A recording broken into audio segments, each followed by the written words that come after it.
शेतकरी बंधूंनो नमस्कार, स्वागत आहे आपल्या शेतकरी यूट्यूब चॅनलमध्ये। तर शेतकरी मित्रांनो, आपण पाहणार आहोत ऑगस्टमध्ये खंड किती तारखेनंतर सुरू होणार आहे आणि त्यानंतर ऑगस्टच्या कोणत्या तारखेला पावसात ही वाढ होऊन पाऊस सुरू होणार आहे बऱ्याच जिल्ह्यात, त्या जिल्ह्याची अपडेट देखील आपण ह्या व्हिडिओच्या माध्यमातून पाहणार आहोत। त्याचपूर्वी सध्या 23 जुलैपासून ते 30 जुलैपर्यंत कोणत्या ठिकाणी पावसाचा अंदाज राहील याची देखील आपण डिटेल अपडेट याच व्हिडिओच्या माध्यमातून पाहणार आहोत।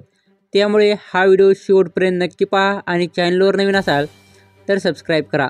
आता आपण 23 जुलैचा अंदाज पाहिला तर नाशिक, संभाजीनगर, इकडे चंद्रपूर, अकोला, नागपूर या ठिकाणी जोरदार पावसाची शक्यता राहील। यानंतर काही ठिकाणी हलका मध्यम। यानंतर 24 जुलैची अपडेट पाहिली तर 24 जुलैला आपल्याला खास करून अकोल्याचा काही भाग, नागपूर आणि चंद्रपूरमध्ये, गोंदियामध्ये मुसळधार पावसाची शक्यता काही ठिकाणी पाहायला मिळणार आहे।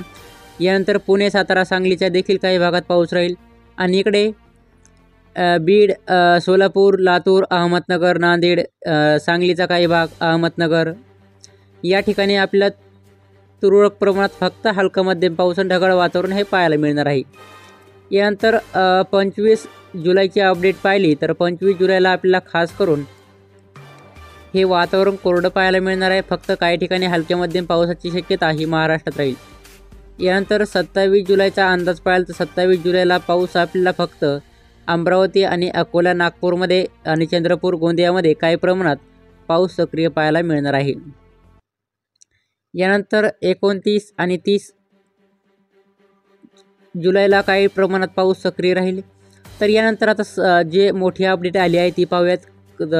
ऑगस्टच्या 3, 4, 5, 6, 7 ऑगस्टला राज्यात म्हणजेच आपल्या महाराष्ट्रात बऱ्याच ठिकाणी मुसळधार पाऊस होणार आहे, पण हा पाऊस भाग बदलत आहे।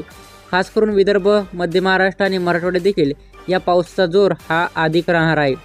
यानंतर खंड केव्हापासून सुरू होणार तर खंड आपल्याला 11 ऑगस्टपासून ते 8 ते 7 सप्टेंबरपर्यंत खंड राहील आणि या खंडामध्ये देखील काही जिल्ह्यात चांगल्या पावसाची शक्यता आहे। ती अपडेट देखील आपण पाहणार आहोत, त्यामुळेच या चॅनलला सबस्क्राईब करा। धन्यवाद।